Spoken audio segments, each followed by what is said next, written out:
Tuhan itu suka kompromi dengan dosa. Apa nggak tahu firman? Tahu firman. Apa nggak dengar khotbah? Dengar khotbah. Tapi kita tahu dan be real, banyak anak Tuhan yang meskipun ngerti kebenaran, nggak semua hidup dalam kebenaran. Ngejalanin usaha, kerja, nggak dengan nilai-nilai kebenaran. Tipu-tipu ada, bohong-bohong ada, jahat sama orang iya. Bersyukurlah kalau Tuhan mengizinkan badai pertobatan itu datang. Supaya di tengah kesesakan kita tuh berbalik sama Tuhan. Karena udah no choice.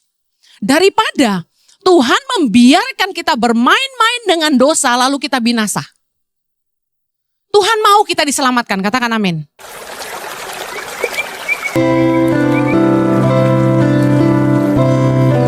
Berbicaralah buat kami, tumpahkan isi hatimu. Roh Kudus mampukan hambamu karena sungguh tanpa engkau hamba tidak mampu. Menyerahkan setiap menit-menit ke depan, biar Roh Kudus bekerja di tengah-tengah kami.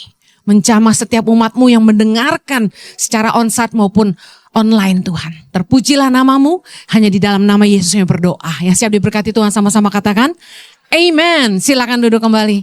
Puji nama Tuhan, Anda diberkati? So excited. Yesaya 30 ayat 15.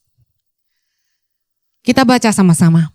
Sebab beginilah firman Tuhan Allah yang Maha Kudus Allah Israel. Dengan bertobat dan tinggal diam, kamu akan diselamatkan. Dalam tinggal tenang dan percaya terletak kekuatanmu, tetapi kamu enggan. Dalam terjemahan Net Bible, saya ambil Net Bible karena pengertiannya sangat luar biasa. Kita baca sama-sama. For this is what the Master, the Lord, the Holy One of Israel says. If you repented and passionately waited for me, you would be delivered. If you calmly trusted in me, you would find strength, but you are unwilling. Kunci kemenangan kita ketika kita berada di tengah badai adalah bertobat dan tinggal diam. Dengan bertobat dan tinggal diam, kamu akan diselamatkan. Saya akan bahas dulu tentang bertobat. Saya percaya bahwa di dalam hidup ini Tuhan mengizinkan masalah datang dalam hidup kita, pergumulan, badai, tantangan datang dalam hidup kita. Ada yang tujuannya bagi beberapa orang adalah supaya mereka bertobat. Yesaya 59 ayat 1 sampai 3. Judul perikopnya jelas, dosa adalah penghambat keselamatan. Ayat pertama dibilang ini, sesungguhnya tangan Tuhan tidak kurang panjang untuk menyelamatkan dan pendengarannya tidak kurang tajam untuk mendengar. Tetapi yang merupakan pemisah antara kamu dan Allahmu ialah segala kejahatanmu dan yang membuat dia menyembunyikan diri terhadap kamu sehingga ia tidak mendengar ialah segala dosamu. Sebab tanganmu cemar oleh darah dan jarimu oleh kejahatan, mulutmu mengucapkan dusta, lidahmu menyebut-nyebut kecurangan. Sekali lagi Tuhan mengizinkan badai kehidupan datang dalam hidup kita. Tujuannya supaya kita bertobat. Saya tahu bahwa kita tidak boleh saling menghakimi ketika ada orang yang kena musibah, terus langsung kita bilang, dosa apa lu? Orang Kristen kan suka gitu ya. Kalau orang ada musibah tuh nomor satu tanya, lu dosa apa gitu. Misalnya usahanya bangkrut atau usahanya macet, langsung bilang gini, gak bayar perpuluhan sih lu. Penghakiman melulu. Enggak gitu. Ada sebagian orang yang menghadapi masalah karena mereka hidup dalam dosa. Karena mereka hidup dalam kejahatan. Nah seringkali gini, anak Tuhan itu suka kompromi dengan dosa. Apa gak tahu firman? Tahu firman. Apa gak dengar khotbah? Dengar khotbah. Tapi kita tahu dan be real, banyak anak Tuhan yang meskipun ngerti kebenaran, gak semua hidup dalam kebenaran. Ngejalanin usaha, kerja, enggak dengan nilai-nilai kebenaran. Tipu-tipu ada, bohong-bohong ada, jahat sama orang iya. Bersyukurlah kalau Tuhan mengizinkan badai pertobatan itu datang. Supaya di tengah kesesakan kita tuh berbalik sama Tuhan. Karena udah no choice. Daripada Tuhan membiarkan kita bermain-main dengan dosa lalu kita binasa. Tuhan mau kita diselamatkan, katakan amin. Tujuan Yesus datang ke dunia untuk menyelamatkan kita. Natal, Christmas is all about saving the world. Setuju? Yohanes 3:16. Nah, kalau Tuhan mengizinkan kita mengalami kesesakan, yang harus kita lakukan adalah berbalik kepada Tuhan. Banyak orang masalahnya gini, udah dilanda banyak masalah aja, bukannya berbalik kepada Allah, tapi hidup dalam dosa. Tadi kita lihat di ayatnya dibilang gini, tetapi kamu enggan di bagian akhir. Kenapa? Udah ditimpa masalah aja masih gak mau bertobat gitu. Udah ditimpa masalah aja masih gak ngandalin Tuhan. Dengan bertobat dan tinggal diam kamu akan diselamatkan. Dalam tinggal tenang dan percaya terletak kekuatanmu. Tetapi kamu enggan. Saya ngadapin orang-orang yang sebenarnya tuh saya tahu Tuhan ngizinin masalah tuh datang dalam hidup dia. Dia invest bisnis gak jalan, invest bisnis gak jalan. Dia usaha apapun tuh kayak gak ada berkatnya Tuhan gitu loh. Saya tahu gak usah pakai dukun. Karena Tuhan mau dia bertobat. Makanya diizinkan kesusahan datang di hidup dia. Tapi apa yang dilakukan? Di depan mata saya lihat. Orang ini bukannya berbalik kepada Allah, pertobatannya palsu, cuma di depan pendeta. Tapi begitu saya nggak ada, yang saya dengar. Selingkuh, main perempuan, nipu. Selalu intensi hatinya mencari bisnis yang dunia malam. Saya nggak menghakimi. Tapi kalau ada di sini yang Anda ngalami badai yang tidak berkesudahan. Usahamu tuh kayak ketemunya tuh langit jadi tembaga gitu loh. Tanah itu kayak nggak menghasilkan buat kamu. Coba cek, apakah masalah itu Tuhan izinkan terjadi supaya kamu bertobat? Jujur, kita sesama teman pelayanan aja. Kita kan bukan Tuhan. Kita nggak tahu orang itu kelihatan baik-baik dari luar, tapi ternyata dia hidup dalam dosa. Mana siapa tahu, betul? Tapi saya kasih tahu, Anda bisa bohongi hamba Tuhan, Anda tidak bisa bohongi Tuhan. Anda bisa tipu-tipu hamba Tuhan, Anda tidak bisa nipu Tuhan. Kalau langit jadi tembaga, kalau langit jadi tembaga, dan tanah jadi besi buat Anda, tidak menghasilkan apa-apa, usahamu sia-sia. Coba periksa, apakah kamu tidak bertobat? Firman Tuhan berkata, tapi kamu enggan. Saya lihat dengan mata kepala sendiri, orang-orang yang ngalamin masalah bertubi-tubi, dia tidak jujur sama saya bahwa dia hidup dalam dosa. Yang saya bingung gini, gue udah doain. Tuhan berkati usahanya. Tuhan berkati, buka jalan buat usahanya. Saya doain. Gak taunya. Di belakang saya, bikin dosa. Akhirnya saya bilang sama suami saya, gue udah gak mau ngelayanin orang-orang itu lagi. Ngapain gue capek-capek doain dia, tapi dia sendiri gak mau berbalik sama Tuhan. Pendeta gak bisa nolong Anda, Tuhan yang bisa nolong Anda, amin.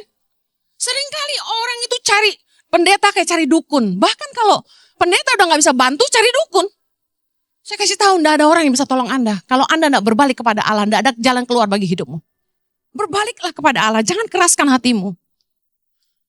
Firman Tuhan berkata gini,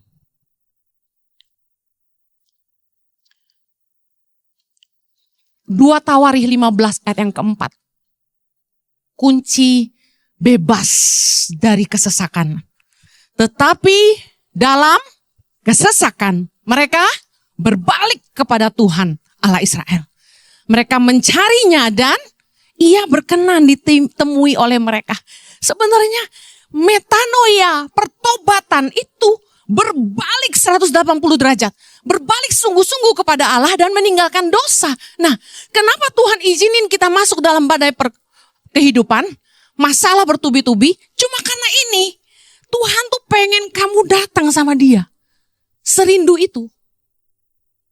Tuhan izinin kamu diterpa berbagai badai kehidupan, cuma supaya kamu datang sama Tuhan. Dan meminta pertolongan dari Tuhan. Ketahuilah bahwa Bapa selalu menantikan kita pulang. Tuhan selalu menunggu kita kembali sama Dia. Segitu setianya Tuhan sama kita, amin. Berapa kali kita nih nyakiti Tuhan, kita gak setia sama Tuhan. Tapi Tuhan terlalu setia sama kita. Mari berbalik. Kalau Anda berbalik kepada Allah di tengah-tengah kesesakanmu, ini loh kemurahan Tuhan. Dia berkenan ditemui. Karena dia menanti Anda kembali. Yakobus 4 ayat 8. Mendekatlah kepada Allah. Dan ia akan mendekat kepadamu. Tahirkanlah tanganmu, hai kamu orang-orang yang berdosa. Sucikanlah hatimu, hai kamu yang mendua hati. Sekali lagi masalah datang cuma supaya kita pulang sama Tuhan. Masalahnya kita seringkali enggan. Kunci pemulihan atas masalah kita cuma berbalik kepada Allah. Merendahkan diri, bertobat cari Tuhan. 2 Tawarikh 7 ayat 14 berkata, maka aku akan mendengar dari sorga dan mengampuni dosa mereka serta memulihkan negeri mereka. Yang mau diampuni dan dipulihkan Tuhan katakan amin. Yang berikutnya, tadi tentang bertobat, nah sekarang tentang tinggal diam. Di tengah-tengah kesesakan, apa maksudnya Tuhan kita disuruh tinggal diam? Apa kita gak usah kerja? Gak punya kerjaan, kebutuhan jalan terus kita suruh diam? Enggak gitu. Dalam terjemahan Net Bible dikatakan gini, patiently waited for me. Yang artinya apa? Belajar menantikan Tuhan dengan sabar. Ada beberapa pengertian di sini. Yang pertama, kita harus percaya waktu kita berdoa, Tuhan sedang bekerja. Patiently waited for me, kata Tuhan. Artinya gini, sabar dong, Tuhan lagi kerja. Kita tuh apa-apa maunya instan. Tuhan gak jawab doa saya. Tuhan ini gak dengar doa saya. Sabar dong. Patiently waited for me, kata Tuhan. Sabar menantikan Tuhan bekerja. Percayalah, sepertinya masalah kita, proses kita kayak gak selesai-selesai. Tapi sebenarnya Tuhan gak pernah berhenti bekerja buat kita. Waktu saya lagi siapin firman Tuhan ini, tiba-tiba ayat ini muncul. Keluaran 14 ayat 14. Tuhan akan berperang untuk kamu. Dan kamu akan diam saja. Wow. Apa artinya? Kadang-kadang tuh masalah yang kita hadapin. Kita ketemu sama orang-orang kuat, orang-orang hebat, orang-orang jahat. Yang secara daging kita gak berdaya. Secara manusia kita gak mampu. Tapi kalau kita belajar menantikan Tuhan dengan sabar, menunggu Tuhan bekerja dengan sabar. Firman Tuhan bilang ini, Tuhan akan berperang untuk kamu. Tuhan kasih pengertian sama saya. Nggak usah balas kejahatan orang dengan kejahatan. Kamu diam aja. Tuhan yang akan bekerja. Yosua 23 ayat 3 bilang gini, dan kamu ini telah melihat segala yang dilakukan Tuhan Allahmu kepada semua bangsa di sini demi kamu. Sebab Tuhan Allahmu dialah yang telah berperang bagi kamu. Banyak ayat tentang Tuhan berperang bagi kamu. Tuhan berperang bagi kamu. Anda tahu di alam roh, ini banyak peperangan yang terjadi. Tangan pengharapan berperang melawan roh kemiskinan dan kebodohan yang melanda Indonesia. Gak heran selalu diganggu. Gak heran banyak tantangan. Karena roh kemiskinan itu menguasai bangsa Indonesia.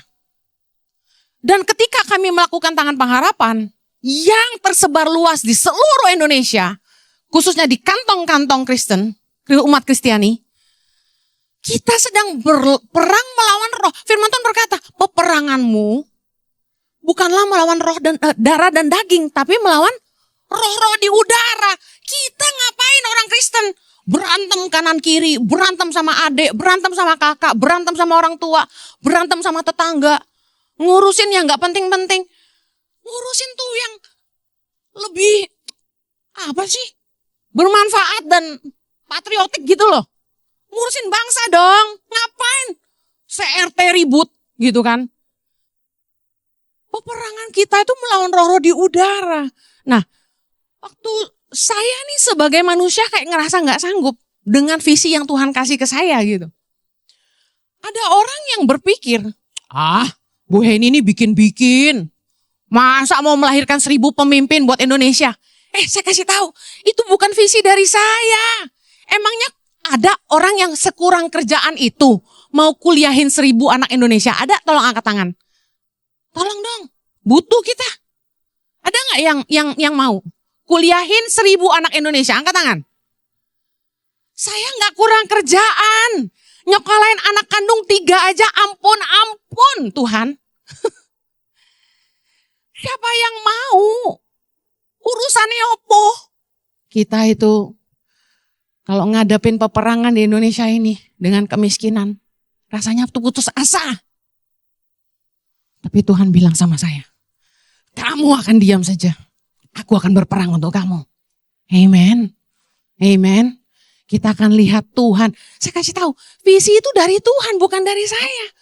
Henny, apa yang kamu mau lahirkan buat Indonesia? Saya cuma jawab, pemimpin Tuhan. Dan Tuhan bilang, lahirkan 1000 pemimpin buat Indonesia. Bangun 10 sekolah berasrama di Indonesia. Lalu kalau ada 1, 2, 3 anak asrama yang enggak benar, atau enggak mengabdi buat tangan pengharapan, atau bikin ulah, masa lalu visi itu mati? Ya tidak dong. Saya kasih tahu. Tuhan yang akan berperang bagi kita di tengah kemustahilan yang kita hadapi di hidup kita. Jangan takut dan gentar. Patiently waited for me, kata Tuhan. Sabar dan lihat Tuhan bekerja. Waktu saya merintis tangan pengharapan sama Pak Jojo, kayaknya tuh lama banget gitu loh prosesnya. Gak kelar-kelar. Aduh, Tuhan itu loh yang bisa menaikkan orang, meninggikan orang dan bisa merendahkan orang. Saya cuma tahu kenapa Tuhan izinkan saya dikenal di Indonesia. Sekarang gereja-gereja malah ngundangin saya yang tolak gaya. Tapi saya tahu Tuhan punya tujuan dan maksud. Dia yang berperang bagi kami. Di saat orang tutup pintu, dia buka pintu. Amen. Kita enggak usah takut. Apa enggak sedih dengar kayak gitu? Terakhir waktu pandemi, kami didatangi orang dibilang gini, Bu Henny, tangan pengharapan hebat ya, maju ya, lancar-lancar aja. Saya bilang puji Tuhan Pak, saya begitu dapat visi lahirin 1000 pemimpin, disuruh bangun 10 sekolah berasrama, tiba-tiba mujizat terjadi. Dari kere, enggak punya apa-apa, tiba-tiba kita bisa bangun asrama Pak. Terkagum-kagum sama karya Tuhan yang luar biasa. Kalau Bapak Ibu tanya saya, Bu ini dari mana? Orang ngertos aku. Saya gak ngerti. Mujizat. Saya gak punya konglomerat yang salaman sama saya. Saya dari PT ini, saya akan support kamu 1 miliar sebulan. Amin. Orang ono saiki. Sekarang belum ada, cuman saya amini. Amin. Tapi saya kasih tahu, tanpa jaminan dari dunia. Tapi dapat berkat dari sorga. Aliran dana sorga. Haleluya. Amin. Dia yang berperang bagi kita. Apapun masalahmu hari ini. Bilang, Tuhan, aku percaya Engkau sedang bekerja. Dan Engkau masih bekerja. Dan aku menantikan Engkau bekerja. Tuhan itu tidak akan diam aja. Bagaimana kita menantikan Tuhan bekerja? Saya mau kasih tahu. Nantikan pembelaan dari Tuhan. Saya mau tutup dengan ini. Kunci mendapat pembelaan dari Tuhan. Belajar dari Daud. Mazmur 35 ayat 1. Judul perikopnya keren. Doa minta tolong terhadap musuh. Dari Daud. Berbantahlah Tuhan melawan orang yang berbantah dengan aku. Berperanglah melawan orang yang berperang melawan aku. Daud ini backingnya tuh Tuhan. Dia diserang musuh. Dia larinya tuh sama Tuhan. Dan dia meyakini Tuhan pasti bela aku. Anda kalau punya masalah, belajar kayak Daud. Cari pembelaan tuh dari Tuhan, bukan dari orang. Amen. Mazmur 123 ini the best, kita baca sama-sama. Nyanyian ziarah. Sama-sama. Kepadamu aku melayangkan mataku. Ya Engkau yang bersemayam di sorga. Lihat seperti mata para hamba laki-laki memandang kepada tangan tuannya. seperti mata hamba perempuan memandang kepada tangan nyonyanya. Demikianlah mata kita memandang kepada Tuhan Allah kita sampai Ia mengasihani kita.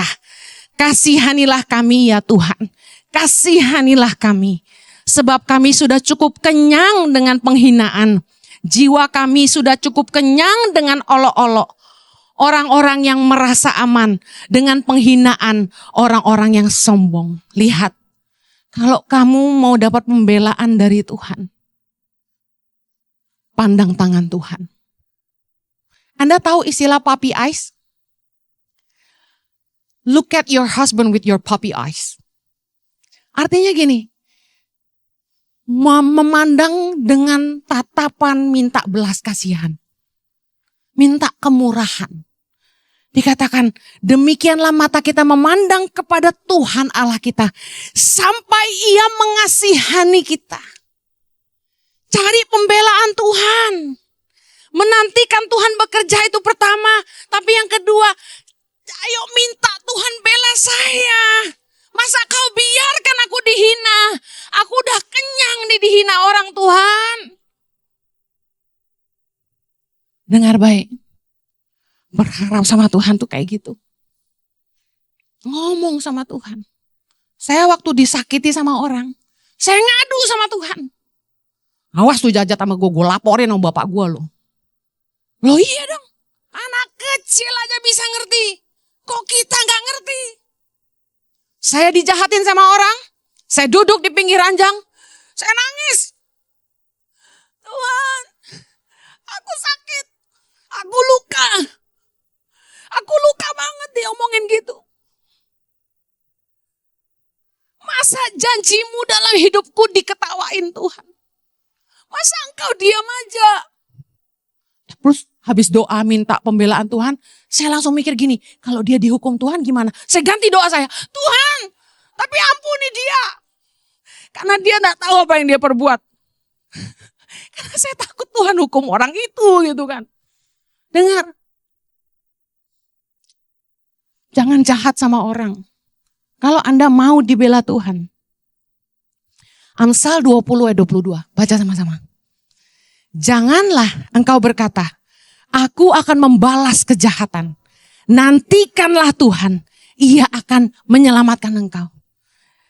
Anda pernah, di sini ada yang punya anak, angkat tangan. Nah, anakmu waktu kecil, kalau berantem, kamu bela kakak atau adiknya? Masih adiknya, ya kan? Saya kasih tahu, kita pasti bela anak yang dibully. Kita pasti bela anak yang lemah, benar nggak? Ini anak bungsu bangga. Saya kasih tahu, kita akan lebih membela yang lemah. Kita pasti akan lebih ngebela yang baik. Contoh nih, saya punya teman, anaknya tuh gini. Cicinya kakaknya tuh baik banget. Tapi adiknya nih nuakal banget.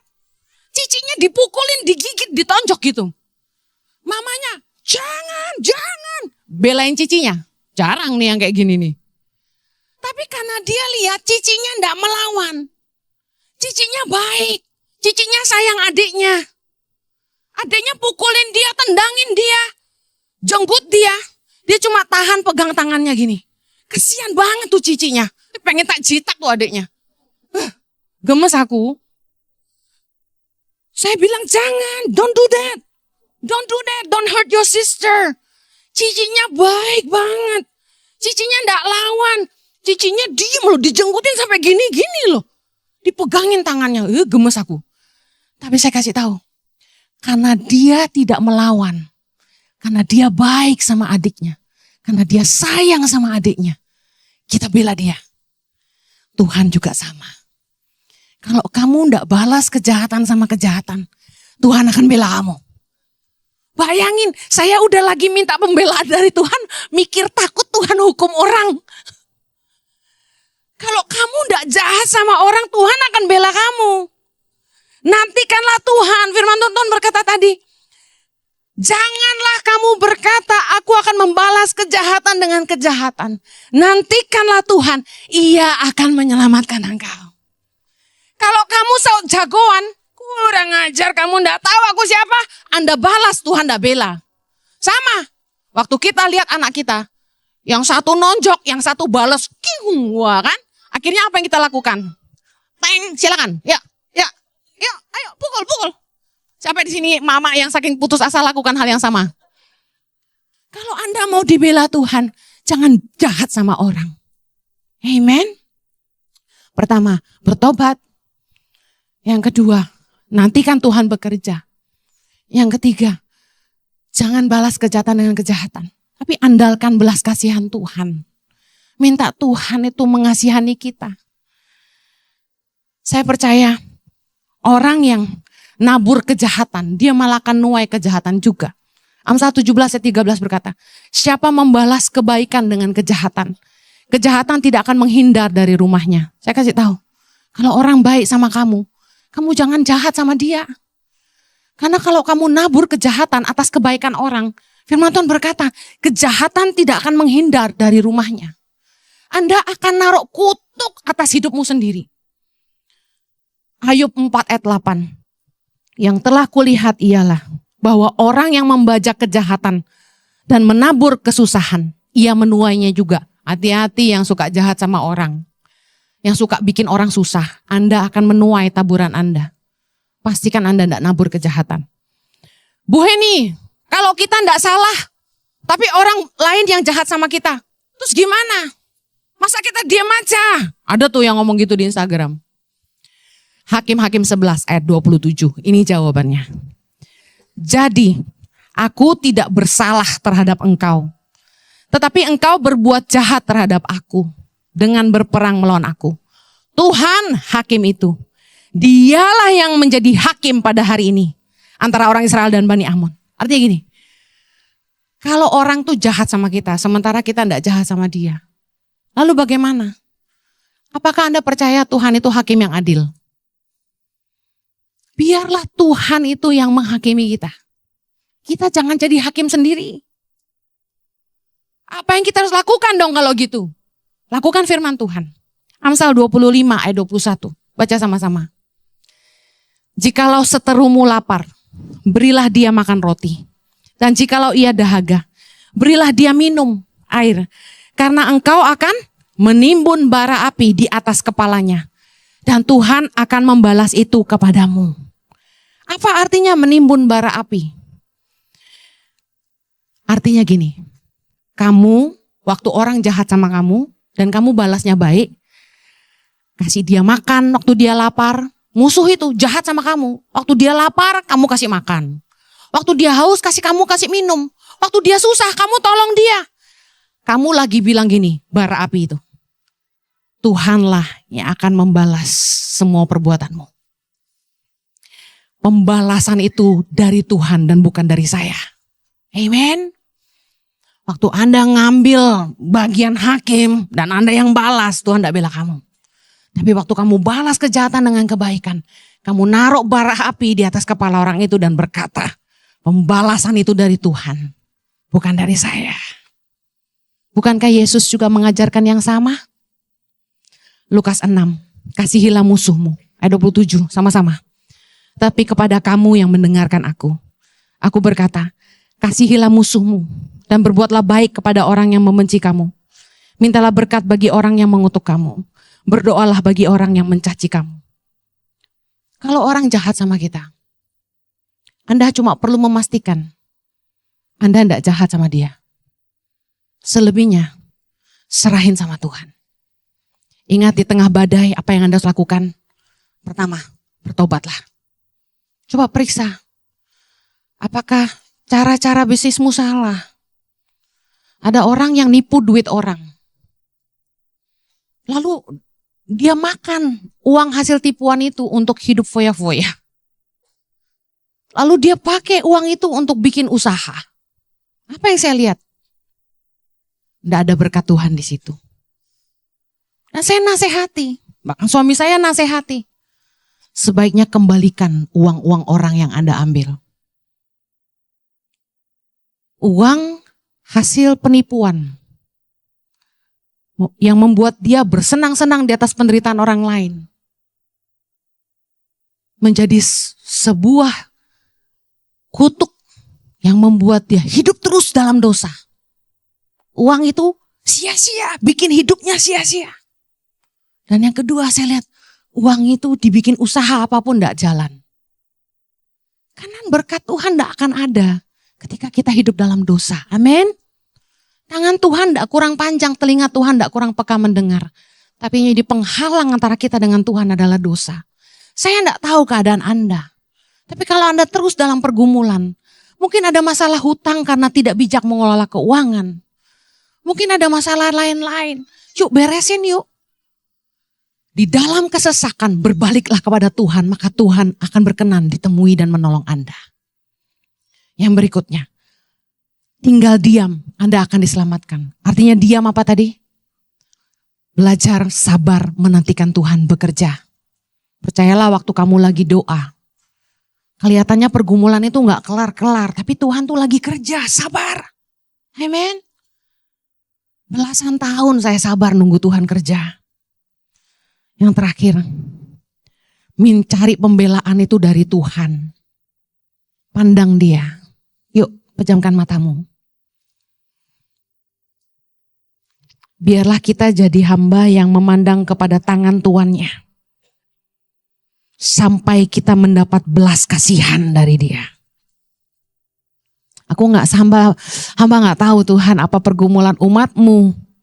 Tapi hamba percaya bahwa setiap pergumulan mereka mendatangkan kebaikan. Membawa mereka kembali kepada Tuhan. Membuat mereka kembali berseru dan mengandalkan Tuhan. Bapa, hambamu berdoa memohonkan belas kasihan-Mu untuk umat-Mu Tuhan. Kasihani mereka, berkati mereka, tolong mereka Tuhan. Terpujilah nama-Mu. Nyatakanlah Engkau hidup dan Engkau satu-satunya Tuhan, pembela dan penolong dalam hidup kami. Bagi Engkau yang sanggup mengerjakan jauh lebih banyak dari apa yang kami sanggup pikirkan maupun doakan. Hamba-Mu menyerahkan umat-Mu ke dalam tangan-Mu. Hanya di dalam nama Yesus yang diberkati Tuhan, sama-sama katakan